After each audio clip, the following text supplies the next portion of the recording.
Welcome back to the Autoblog Podcast. I'm Greg Migliore. We've got a great show for you this week. Happy New Year. This is our first episode of 2024. That's kind of fun to say. We're going to break down the car, truck, and SUV of the year, winners, talk about some news about EV credits that General Motors is doing to sort of offset the federal tax credit, if you will, going away on some of their vehicles. We've been driving some EVs, the Toyota Prius Prime and the Mercedes-AMG GLS. We will spend your money. It's a good one. With that, let's bring in senior editor for all things electric, John Snyder. Happy New Year.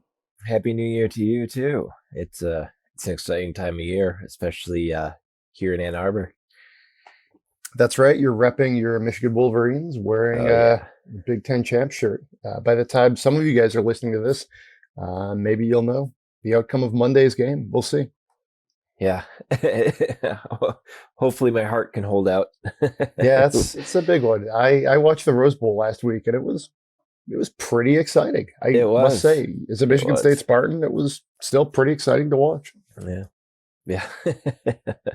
Yeah, I definitely had a blood pressure spike, especially as we went into overtime. So that was pretty wild. The one play that really stood out was when that kick returner dropped the ball at the 1 yard line. Holy cow, man. It was like that was bad. I was actually at the game, the famous game where we lost to the Spartans in the last second due to a bad I think it was a bad snap or a fumble and trouble with the snap. Gosh, yeah. It was traumatic. I can see why. Funny story about that real quick. We'll throw this totally off the rails. We were watching that streaming, and that game was 9 years ago at this point, and streaming wasn't as good as it is now. So it was on delay. So everybody's watching the game, and then all of a sudden everybody's phones blew up, and we're like, what happened? Because there was no chance State was going to win that game. It was there was no time left. And Michigan was punting just to basically end the game, run out the clock. And they're like, wait, what happened? And then it happened. And we're like, oh my gosh, this is crazy. So yeah, this almost felt like it was going to be a replay of that, but thankfully luck was in our favor. There you go. Not so much for the Detroit Lions this weekend. Last weekend, if anybody saw that game, listeners out there, I'm not quite sure what the ref was thinking out of that play. Trouble with the reporting, I guess, the check-in guy. That was rough. I was watching the all the aftermath of that. Oh my gosh, pretty wild. We've got the billboards up in Detroit. Yeah, that's right. The signs say Decker reported. I'm supposed to go to the game on Sunday, so I'm pretty excited. It's not too much to play for, but it's a Lions game. I think I'm going to take Andy, and we'll have some fun. Yeah, it'll be fun. Maybe it's a good reason to spend some money. He already has plenty of Michigan gear, so maybe he needs to get a Lions shirt or something too. So yeah, definitely. This is here for it. I suppose we should probably talk some cars, right? Yeah. Sports and cars. I think we're ticking a few of the boxes here or there. Well, maybe we should talk some beers at the end too. Mm-hmm.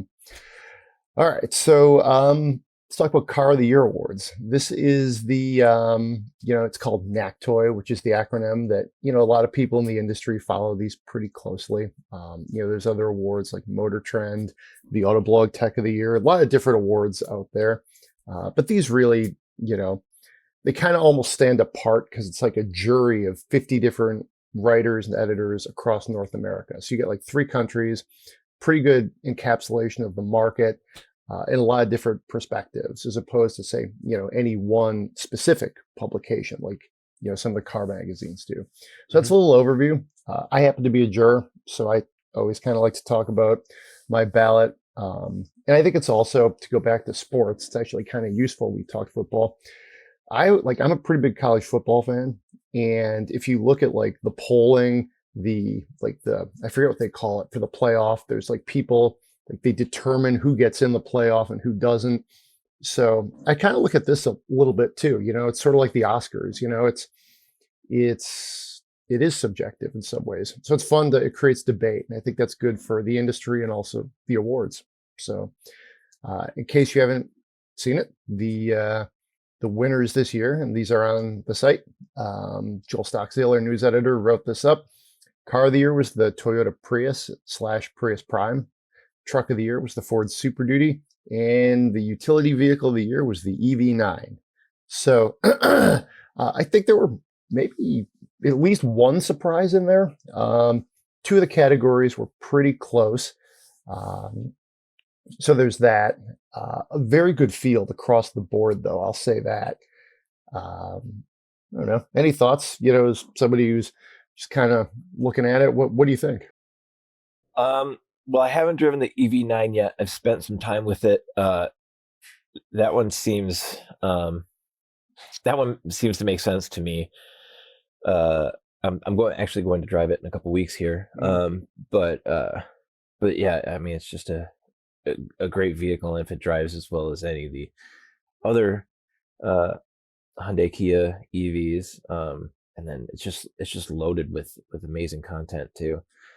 That one makes sense. Prius, we'll get to this later, but I just spent some time in the new Prius, and really improved. That one doesn't surprise me either. The Super Duty surprised me a little bit just because of what it was up against. The Silverado EV is a pretty impressive truck, and so is the Colorado. So it was a little interesting to see a Super Duty win over more conventional sized pickups, but I mean, you can't. It's a good truck. The F Series is best selling vehicle in the US. So it's like 78, I think, right? 77, 78, 79, somewhere in there. Yeah, so I don't know, if we're voting with consumer dollars, it makes sense. But yeah, nothing too surprising there. I think the that was the surprise to me. I mean, I guess, do you want to hear how I voted? Maybe that yes, absolutely interesting. I went with the easiest one for me by far was in the utility segment. That was the EV9.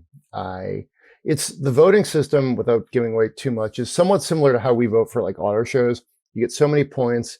You can only give, you have to spread them out a little bit. But obviously strategically, you would give the most points to the vehicle you want to win. That's just kind of how it works. Sort of like the Cy Young voting in baseball or MVP.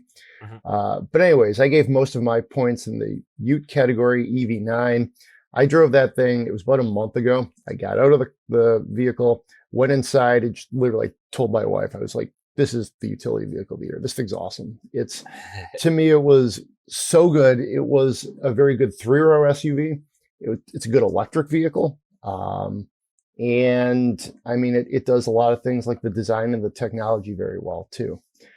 I think it ticks all the boxes. I think there's vehicles that we rate very highly, or, even in the context of for awards, where it's there's some compromises, or you're well, it gets more points because of how it looks, or maybe you want to give it more points because it's an EV, or maybe you don't. But to me, this was just such a grand slam. I mean, it had 320 points, which was the most points of obviously anything in the category, but was significantly ahead of the other two. And it was also the most points by far of any of the other vehicles. So it sort of outperformed the other two, like the Super Duty and the Prius, relative to their competitors. So to me, total slam dunk. I can't wait to spend more time in it. I really liked it. I think you're going to probably like it, but I don't want to jaundice you as you head into it. No, I mean, I can't imagine not liking it. The every Hyundai Kia EV I've driven so far has been rock solid. Just fantastic to drive. And like I said, I've spent some time with it stationary.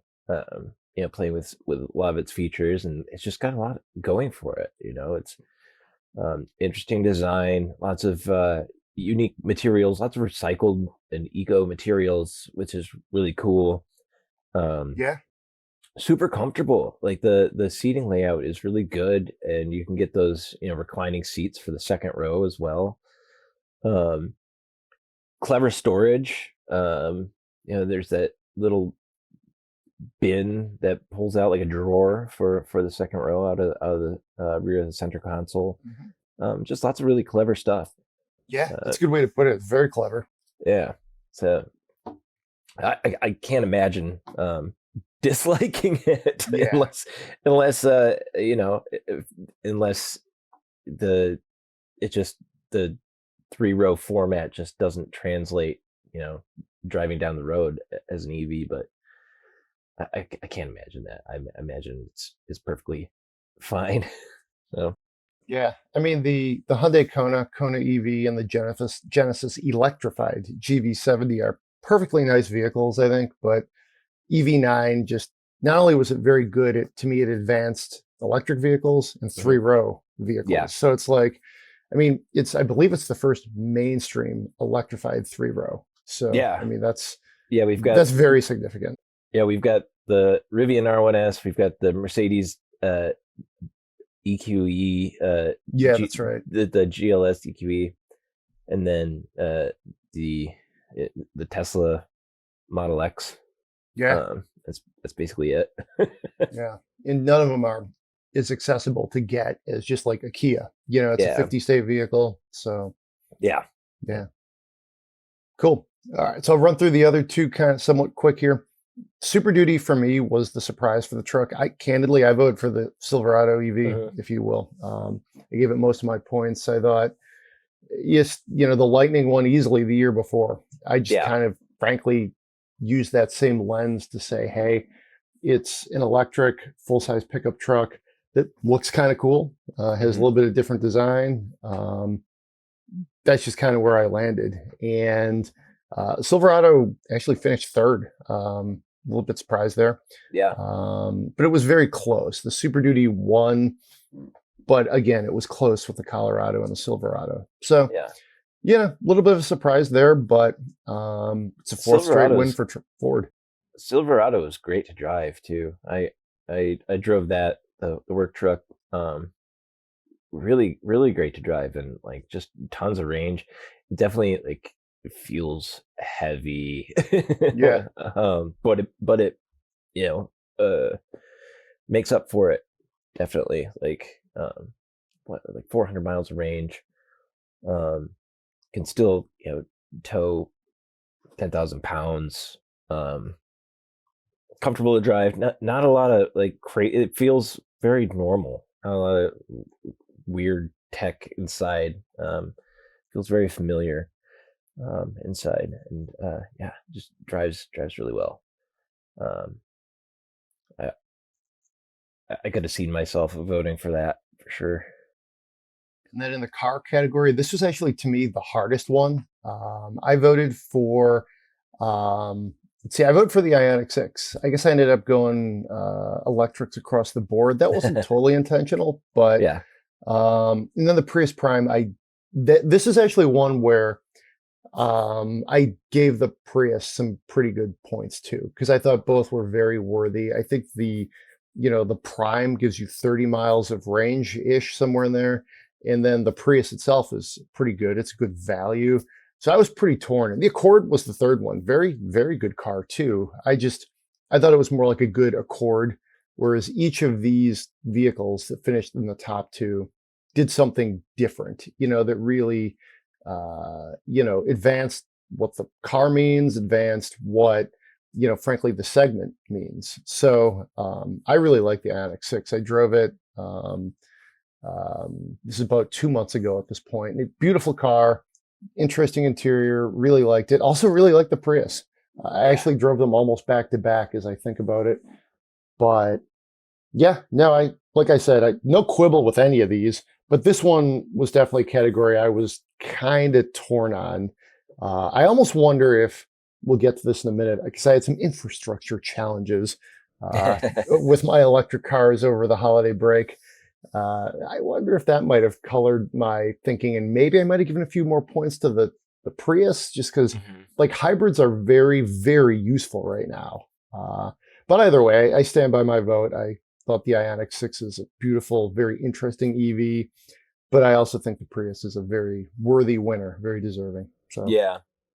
Yeah, I would have split my votes among those two fairly equally, probably. The Prius just makes more sense for more people, I think. But I was on the first drive for the Ioniq 6, and I was thoroughly impressed with it. You can get up to like 361 miles of range, mhm.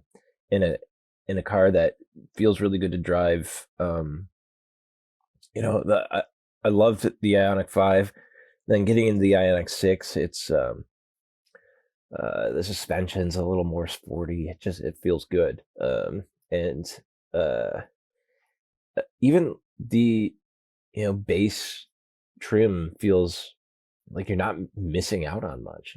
Still a good amount of content in there. Comfortable, really nice design. Some cheaper materials, but they're done in such a way, with textures and just the overall design, that it doesn't feel cheap, um, even in the base trim. So, um, yeah, I really like that. That has made some of our, like, here's spend some money on whatever lists, and that's made a couple of my picks for those lists that we've done. But the Prius is just so solid, and so accessible and approachable too. So, and we'll get more into that later. But yeah, that would have been a tough call between those two. I haven't driven the new Accord yet, so I don't know how I would have voted with that. But the Prius and Ioniq 6 are both worthy for sure. All right. So check out the story. Again, it's on our site. And obviously, if you go over to the NACTOY website, there's like voting totals and like some other like juror comments, things like that. Yeah. So let's move on to some other news hits. We'll move through these kind of quickly. GM said this week it's offering incentives of like $7,500 on vehicles that no longer get the government tax credit. So that's a big thing as far as like, car companies would almost bake that into their marketing. Like, hey, here's the price. And then you also get $7,500 on your taxes from Uncle Sam. And, some of those credits expired because it's somewhat of a complicated setup. Yeah. It's not super easy to understand, but either way, for General Motors is essentially putting it back on the hood, which I think is actually kind of a strategic move for them to keep people interested in their EVs. And also, while they have a wide portfolio of electric vehicles, the Hummer, the Blazer, the Equinox, the Lyriq, they're not making all that many of them. So I feel like if they didn't do this, that's where you might get some, domestic leaning buyers who just say, oh, wait, that's the price. No, I'm not going to do that. I'll take the regular Equinox. So I think this could be a pretty savvy play. Yeah, and it's a temporary move too, because it's just a couple components that they need to source domestically, and then once they do that, they'll be eligible for the full incentive from the government. So yeah, I think it's just especially as the Blazer comes out with its problems. Yeah. You definitely want to not turn people off to it immediately. You want people to understand that this is the price. This is the price that it's gonna be overall once you get the tax credit. So I think it makes sense to eat that cost for a little bit until they make it fully eligible. Man, that Blazer though, I feel really bad about it, because James came back from the first drive just raving about it. It sounds like such a wonderful vehicle. I edited his story, and it sounds super compelling. I can't wait to drive it. Oh, me too. It looks great. I agree. I'm but excited. yeah, the problems they're having with you know, leading to the stop sale, software issues that basically killed the car. Uh, Not a good first foot forward for this vehicle. But the Lyric I've driven, that car's excellent too, Mhm. especially as a luxury value. Such a great luxury value, and to be able to get 7,500 um, off on it is pretty impressive. I've been seeing more of those around town, and I get excited to see them because it's a good car. Yeah, I agree. I've seen a few Blazers, but the lyrics are starting to really show up. There's a guy who goes to my kids' like soccer practice session, and I'm kind of like, "Where'd you get that lyric?" I need to like corner him and find out, Yeah, what's going on there. So no, I mean, not that it's uncommon. A Cadillac in Metro Detroit. right. Come on, but still, um, I digress. Cool. So that's what's going on there. Let's talk briefly. This kind of piqued my interest because this is auto show season. It used to be Detroit Auto Show, North American International Auto Show, right like this weekend or next weekend.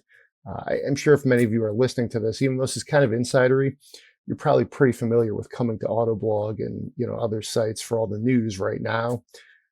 There was a column in the Detroit Free Press about a week ago saying that the CEOs of the Detroit Three or just some executives, there were rumblings that it might shift back to January because originally it moved from its longtime perch in January to the fall. It actually was going to be in June for a minute, but they never actually had that show because of COVID.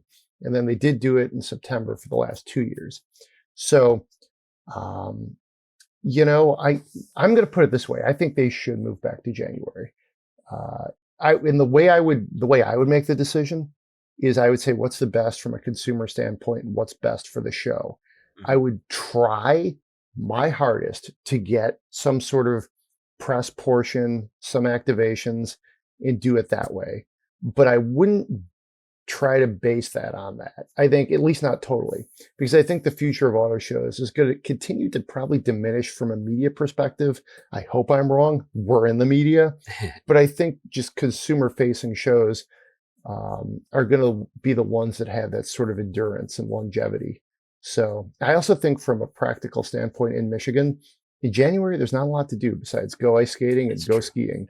In September, there's everything to do. Yeah. So what do you think? Well, we had the summer auto show this last year, Yeah, um, and it was quiet. It was pretty, yeah, you know, uh, ho hum. That all the yeah when they were switching to the summer, they touted there will be all these outdoor events, and it just didn't really pan out the way I thought it would. And most of the stuff was still going on indoors. They had you know ride-alongs indoors. They had off-road tracks indoors. They had the EV drives indoors. And you know, if you're just going to do that, um, it doesn't really matter what season it's in. Um, I think like you said, it matters on what other people are doing. Um, the consumers, and yeah, during the summer, there's lots of stuff going on. January, yeah, not a whole lot. Just the only problem with the show in January is, it was sometimes difficult to get to due to the mhm. the weather. Um, but if the show's going on for a whole week, you can definitely find a time to get down there. Um, I don't know.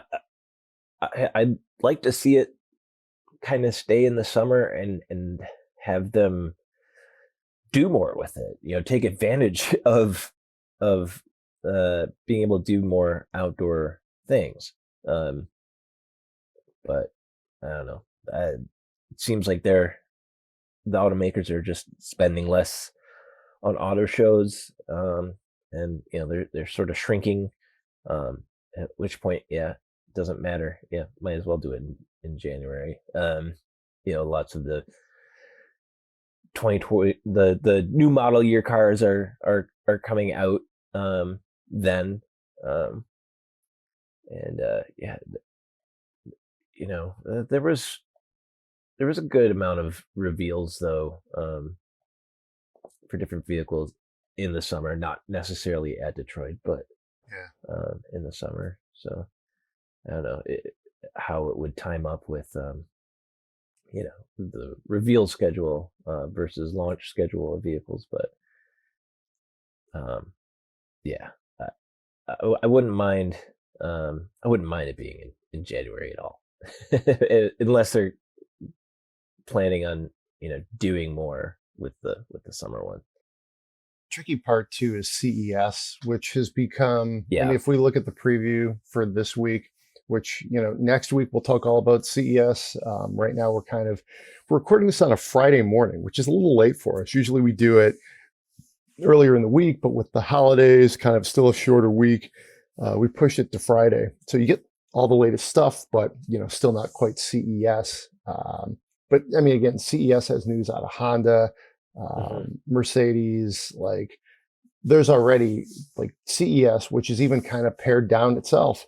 Looks like a bigger auto show, quote unquote, than a lot of auto shows we've seen. Yeah. I mean, it used to be more of a tech show, and now the cars are tech, and it's become more and more of a car show. And there's going to be a lot of stuff there. Honda's showing its future EV portfolio. So, that could sort of take the wind out of the Detroit Auto Show sales, if it were in January. But again, that's going to be more focused on the American manufacturers anyway. So, cool. So Stellantis did sound like they may be backing out, but then we heard maybe they're not, totally case by case. But just real briefly, that news this week, I think that would be a blow to a lot of auto shows because of the huge tracks they roll out, those indoor and sometimes outdoor off-road tracks. It, like, frankly, even if they don't do a press conference, you kind of want Jeep to have like Mountain Jeep in your convention center. They do a good one in Chicago. So I don't know. We'll see. Yeah, Stellantis has always sort of made a big splash at auto shows. So it'd be weird to not have them doing something, But I thought, just the opportunity, especially for consumers, to get to ride in these vehicles and see their capabilities is important, especially for Stellantis. So. All right, let's talk some cars. I drove the GV60, which we talked about last week, really like 3 weeks ago at this point, on the podcast, and the Polestar 2. So it was a completely electric holiday break for me. I took some time off, had some good times with the family, did a lot of driving, and both vehicles, performed pretty well. I already talked about the GV60. To be pretty simple, I liked it. I drove one that was pretty nice. It was the performance version. But the tricky, I guess, the new part here, again, I like the interior, I like the exterior. It's not cheap. I think I would go with the EV6 or the Ioniq 5, or maybe even the Ioniq 6 before this car, but I still like the little crossover thing. But I had to charge it. I went out to, we were taking the family out to Ann Arbor to go to the Natural History Museum, and it was a lot of fun. And it's a really good museum. Check it out. I needed to charge up this car because the night before we had gone to see some lights, also on the other side of town, and I didn't get quite enough range out of it. And that was my frustration because I went to this level, it was a quick charger, level 3 charge point, and I still only got like 50% of the power that I was looking for. I think it was cold. I think I did precondition the battery, which you could do, which is nice. And I also have had some challenges with this charge point station. It's never given me like 100% most of the time. I think maybe once or twice it has, but So that was frustrating. We ended up not taking the vehicle because I was like, I don't want to take this out there and then have to refill, if you will, recharge. Like I wanted to know that I had enough to get there and get back. Even though there's chargers like basically all over Ann Arbor, when I pulled out my phone and was looking, I'm like, well, okay, that one's like 2 miles away. We're going to have lunch at Zingerman's. Okay, so we're going over here. This is a real pain. And like, Yeah. I was embracing the car, I even like charging cars. I think it's fun. Um, get a cup of coffee, have some phone time, listen to the radio. It's not bad. Maybe hang out with your kid. A lot of good benefits to charging your vehicle if it's local and accessible. But yeah, man, it was a pain. I was a little surprised. And I will say this, it would have worked had I had like an extra 15 minutes. Like I made some choices that morning. I decided to take the dog for a long walk in the woods. I got up half an hour later. Like these are things that like, speak to my lackadaisical approach to the early days of vacation. But it's also like, hey, if you're going to be an EV owner and you don't have an L2 charger in your garage, okay, the dog doesn't get a walk that day. It's just an interesting, I don't know, approach, I thought, interesting way to live with it. Yeah, when we had the EV6 long-termer, charging in the winter was interesting. It was That's one way to put it. It was so hit or miss.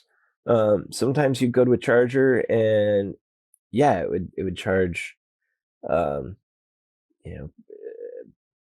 pretty quick, and then sometimes it was just dragging until the very end. The battery conditioning feature does help a little bit, but also uses more energy while you're on your way to the charger. But yeah, it does make it charge a bit quicker. But I didn't really notice that big of a difference from it. Yeah, me neither. Interesting.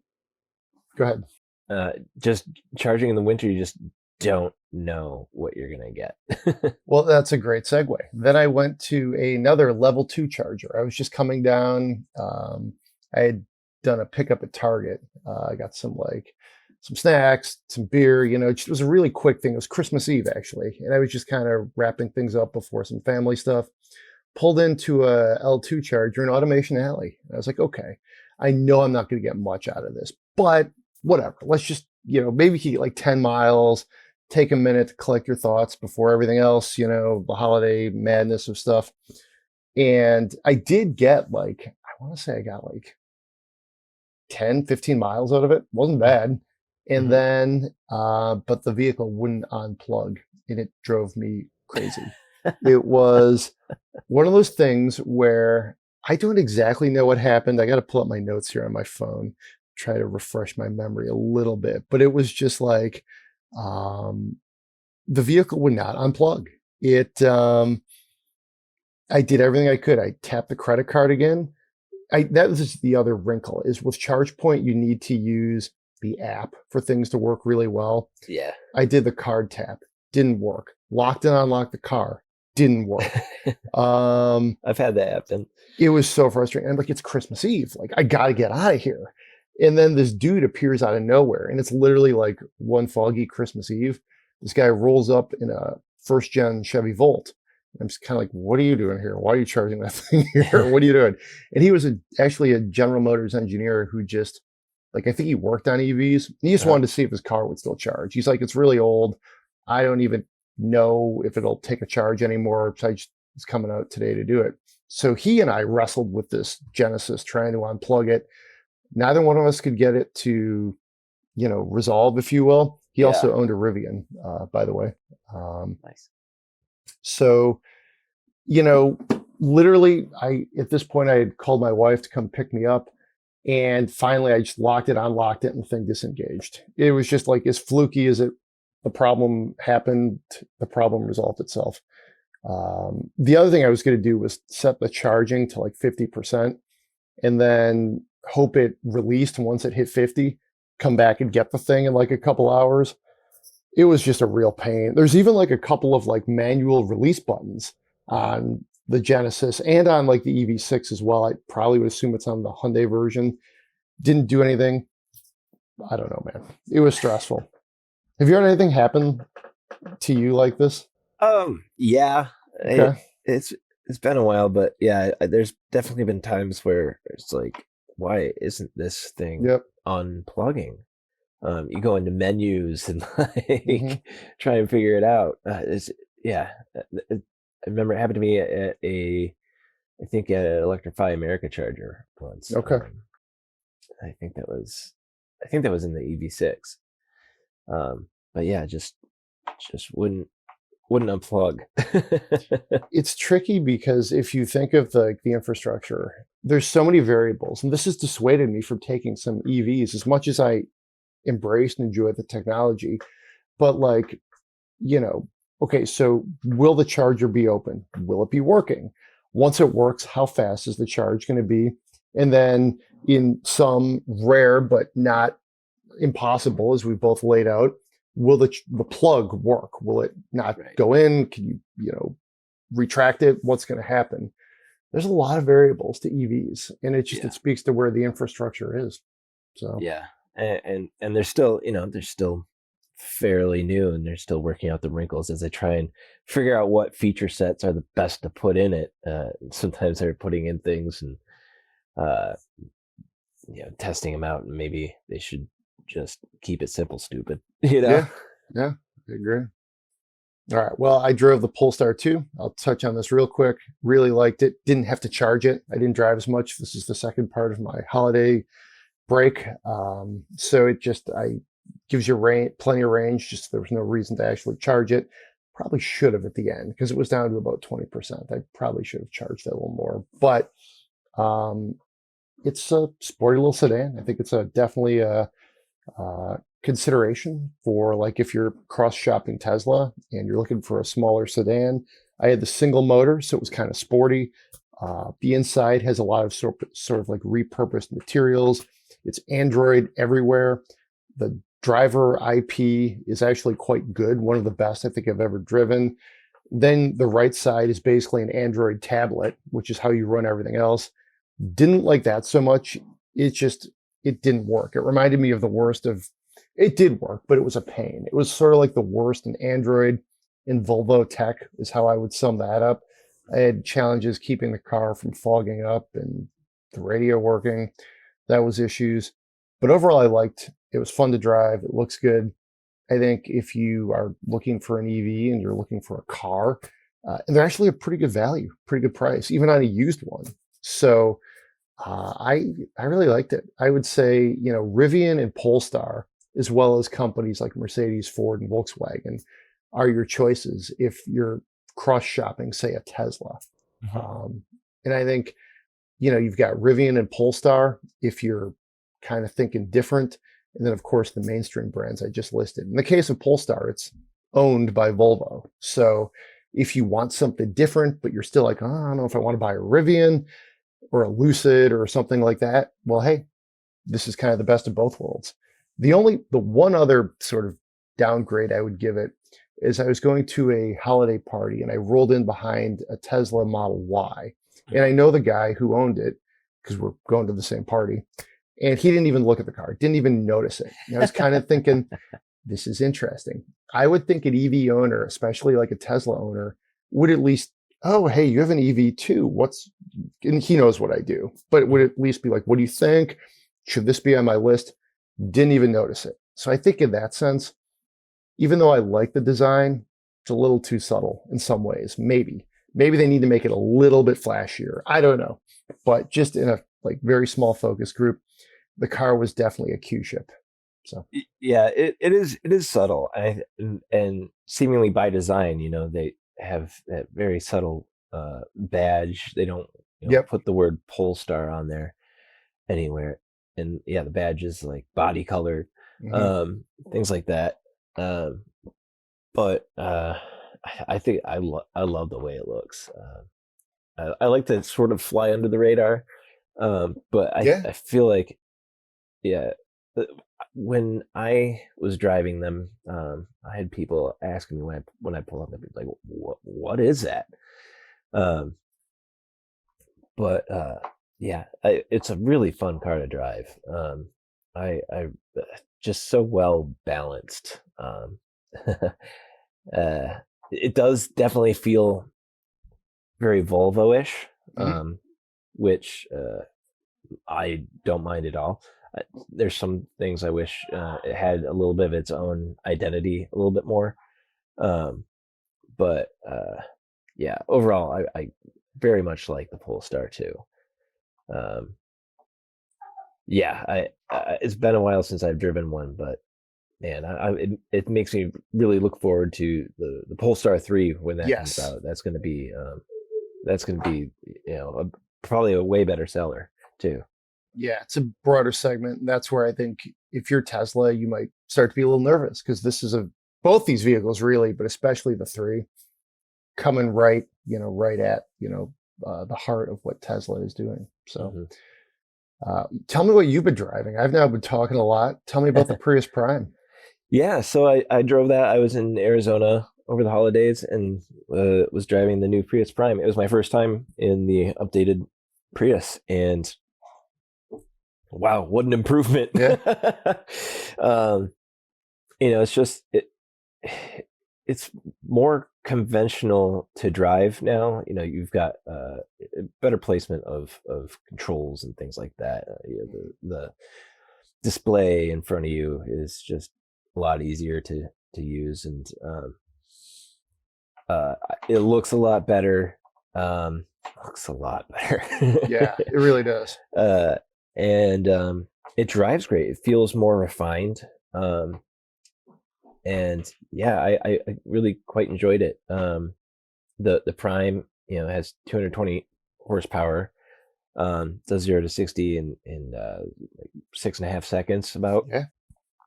So yeah, definitely doesn't feel uh slow. I've always dreaded getting in old Priuses and just how you know pokey they were. But yeah, this Prius Prime was pretty quick, and a little on the small side for a family of four with a car seat, and a stroller and packing a week's worth of luggage. We did have to do some Tetris stuff Yeah. to get the hatch to close. But once we dropped our luggage off at home, it was great.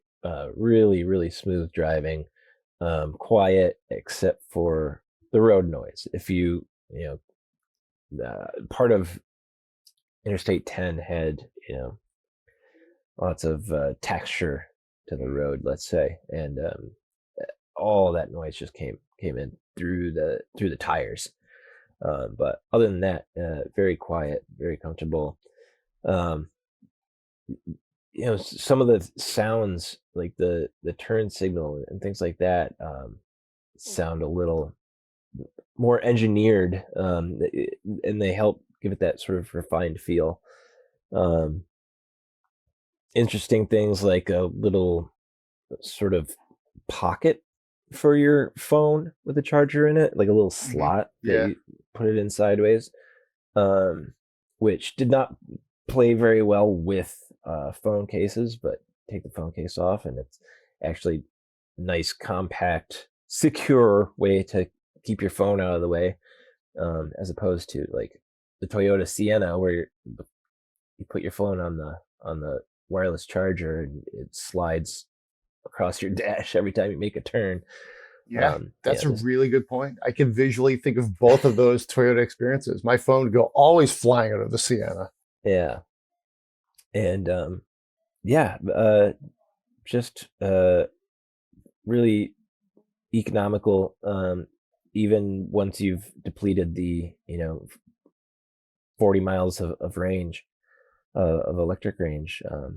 I was doing a lot of highway driving, 75 mile per hour speed limit, still getting over 40 miles per gallon, um, easily. So that was nice. Um, but yeah, it just looks so much better. That was a Mhm. big problem for me with the old Prius. I just thought it was so ugly, inside and out. Oh yeah, yeah, yeah. And this one is not. And there's some really Yeah. like interesting details too. The the Prius Prime badge, there's like a little circle on the back that's sort of this interesting iridescent hodgepodge of colors. It's really, really cool. And yeah, you open up the hatch, and then on the inside, on the side, it says "Hybrid Reborn," and there's just little details like that throughout the car that are kind of neat too. But yeah, it definitely see why this one could win Car of the Year. Yeah, it's definitely the set it and forget it version. You don't have to worry about charging, even though you can if you like. Hmm. I think if I owned a Prime, I would probably pop for a level 2 just to try to take full advantage of it. Hmm. And most of the utility companies offer, well, some do, some pretty good incentives. If you want to go ahead and, get like a level 2 charger, you can offset that. Yeah, for sure. Although, with just, 40 miles, Yeah, 39 or 44 miles, depending on the trim, that fills up pretty quickly on a yeah. level 1 too. So you definitely don't feel beholden to get a level 2 charger. If you get one, you'll still um, uh, take pretty good advantage. I think on a regular 110 outlet, it takes 11 hours to fully recharge. But Yeah, that's not bad. if you just plug it in when you're home, like if you're only going, if you're going less than 40 miles a day, you're not going to even have to fully recharge it every time you plug it in. It's true. Yeah, I mean, for a lot of people, you set it and forget it, and you're good to go overnight. Yeah, no, I agree with you as far as just how usable it is. For your main family car, it's probably not going to work. But if you have like one large vehicle, and then this is sort of your commuter car, as we used to call them, Yeah. it's well above that. Because you can, like, on a weekend, and we did this, put stuff in that the hatch is pretty big. Mhm. You get a lot of stuff in there. Back seat's a little tight, even with one car seat. Yeah. Two, that'd be tight. But I mean, it's still doable. And if you got a good deal, and it's maybe what, like, one person is driving during the week, and then you go to the Kia EV9 or the Chevy Suburban or the Toyota Sienna on the weekend, Mhm. I think in some ways that's smart buying, because I don't think you really need 2 3-row SUVs, no matter, Right. how many kids you have and dogs and stuff. But cool. All right. So also tell me about the GLS 63. This is the AMG version. Yeah. Quite different. Yeah, say we need to talk about something with a huge engine and a lot of, stuff on it.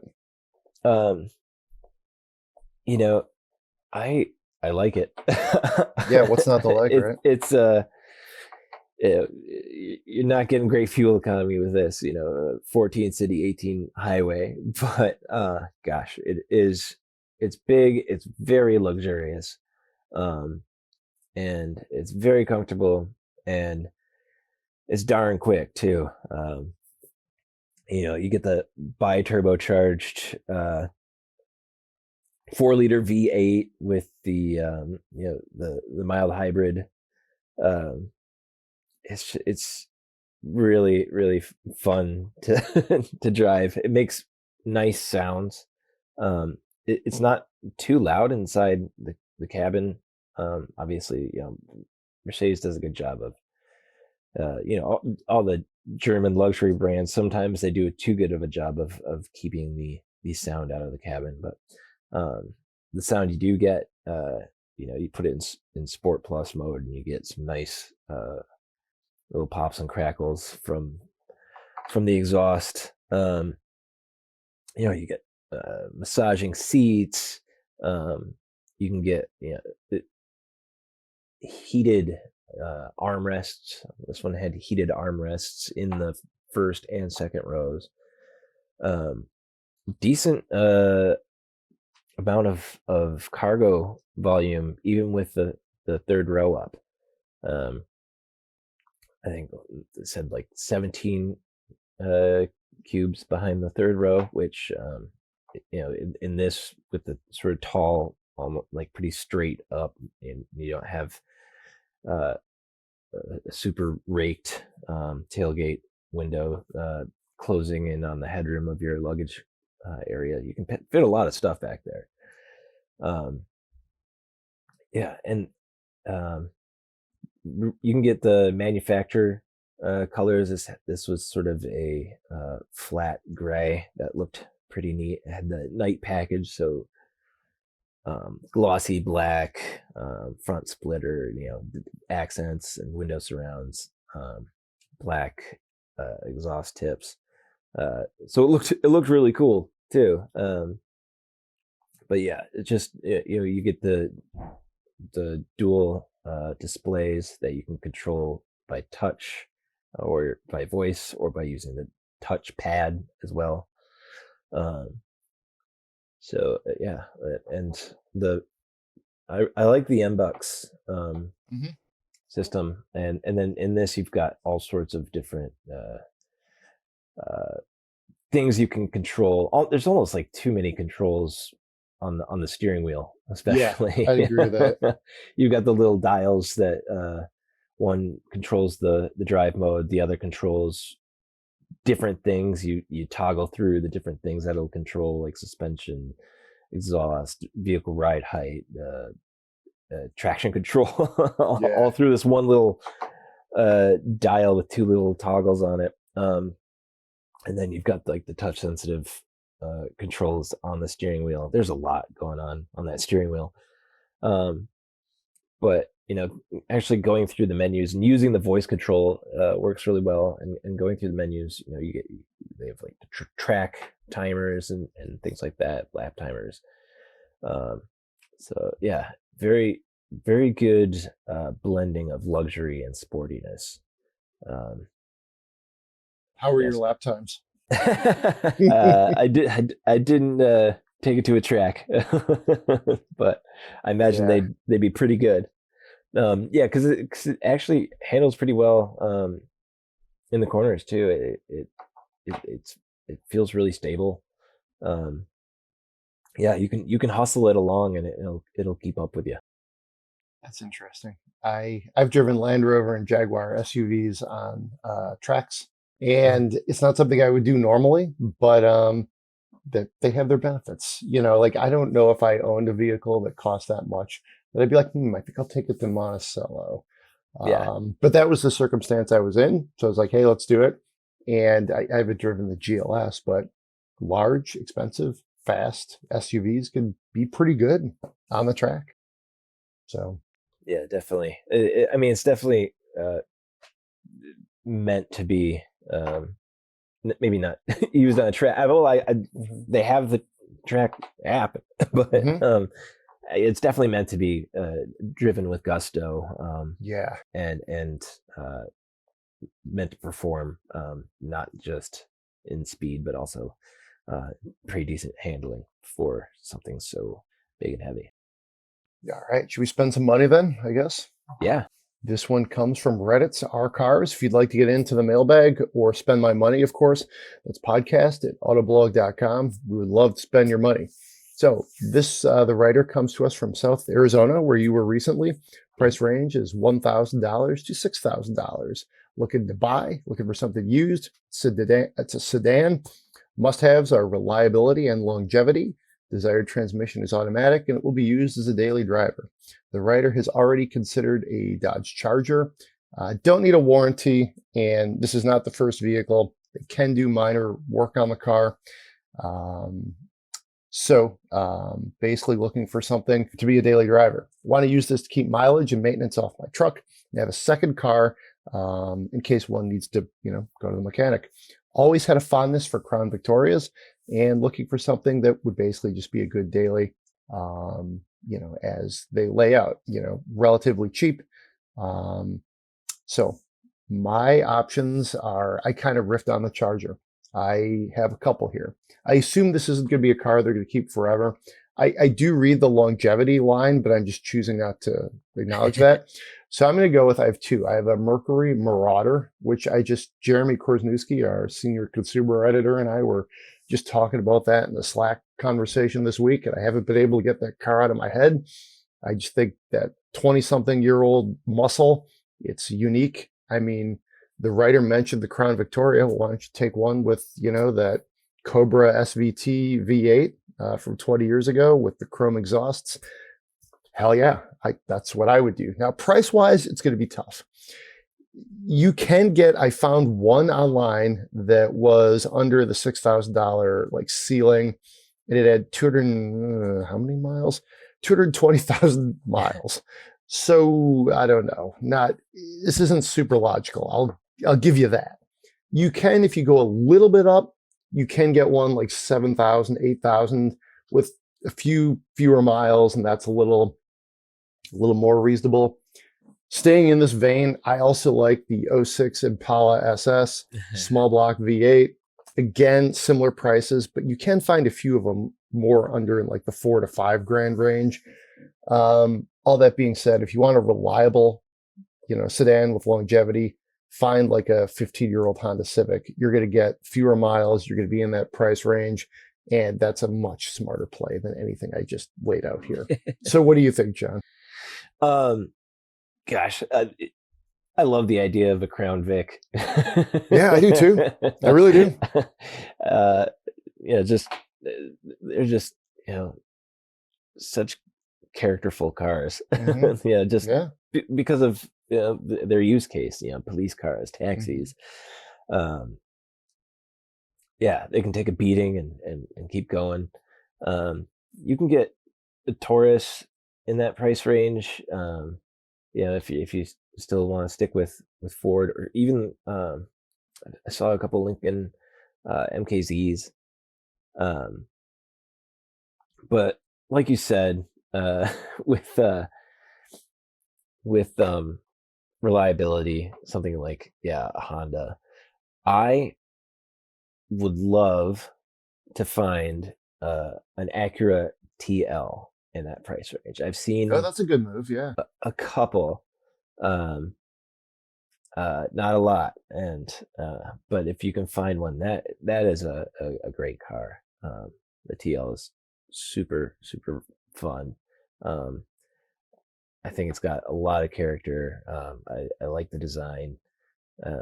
If you can find one with a manual transmission, if you can find, you're not going to find a super handling all-wheel drive with a manual transmission for that price point. But if you could, that would be the dream. But any TL will service you well. I remember that car in the press fleet. With the manual, it was great too. It was really so good. I liked it. It was a good evidence of sort of early, well, I guess it was late 2000s styling that probably doesn't hold up all that well. It very much looks like 2008, 2009, 2010, but I still thought it looked good for the time. So I still think it looks good. Yeah. You can also get a Mercury Grand Marquis. This is a more logical thing, in great condition with only 150,000 miles on it, for $3,900 in Belleville, New Jersey. So I guess that's, if you still want to do Crown Vic, it might be a little more logical than some of the other suggestions I raised. My brother had an '06 Impala SS, small block V8. That was a fun car to drive. So that's why sometimes when I think of these sedans, that's where I tend to go down that path. Yeah, I saw a lot of Impalas in that price range. Yeah. It's a little more reasonable, I guess, if you will. Maybe more of them survived than, because there's a little bit of a newer generation of things than the others. But so we had a good long show this week. We're coming up right on the hour mark. We could close things out with any winter drink recommendations as you maybe settle in by the fire for, January and February, or you come in from, I don't know, an energetic run or skiing. What would you have to warm up? Well, just being in Arizona, there's Superstition Meadery. Has some really good meads. But mead in general, it's a little bit different than your usual beer. Maybe not the rich, full-bodied thing, but a little bit on the sweeter side. So sometimes some of them are pretty high alcohol content, so it'll warm you up. It feels a little spicy going down. Okay. All right. But yeah, I've been enjoying some mead lately. Okay. Yeah. Interesting. There's some great meaderies. Meaderies. Okay. In Michigan too, but the one I've had the most recently is Superstition Meadery from Arizona. Sounds good. I'll have to check that out. I've been actually kind of drying out a little bit after whatever the opposite of dry January is. That's what I did in December. It was like every night was, beer with a hockey game, cocktail with the family, red wine bottles. I don't know. This is the kind of time of year I like to also go heavier. Nice Guinness is good, especially if you shovel snow, which we haven't really had any. I've been enjoying drinking. I think I mentioned this on the last show of the year, Labatt Blue and Labatt Blue Light. Good hockey beer. Just, I like, the Red Wings right now either score 5 goals or give up 5 goals or both. So it's kind of insane watching them. You might want to do it with a beer. It's kind of where I've been landing. It's just those sort of both ends of the spectrum. And then this is going to sound totally random. The fizzy water from Target, just the Good and Gather brand, is really good. And it's just it's like a LaCroix. It's non-alcoholic, but just sometimes early in this month when I've been trying to make some less boozy decisions and, while I'm reading or watching sports, that's been the go-to. And those are surprisingly good. I can't believe I'm recommending these on a segment, but they're pretty good. I went with the watermelon lime or lemon. I don't know. It was good. I'm a big fan of soda water. I've got a Soda Stream. And that's good. Occasionally I'll add my own flavors. I'll add just like a little bit of juice to it, a little bit splash of orange juice or a few drops of lime juice in there. Yeah. But I'm always excited to try new types of branded soda water. So I'll have to check that out next time at Target. I like a gin and tonic as much as the next guy, but sometimes just some like seltzer water and some lemon or lime. Bit of ice, it's just a good way to kind of calm yourself, if you will, on a, summer or winter evening. So, all right, that's all the time we have this week. Send us your Spend My Monies, podcast@autoblog.com. If you like the show, please give us good reviews on Apple Podcasts, Spotify, wherever you get this show. Be safe out there, and we'll see you next week.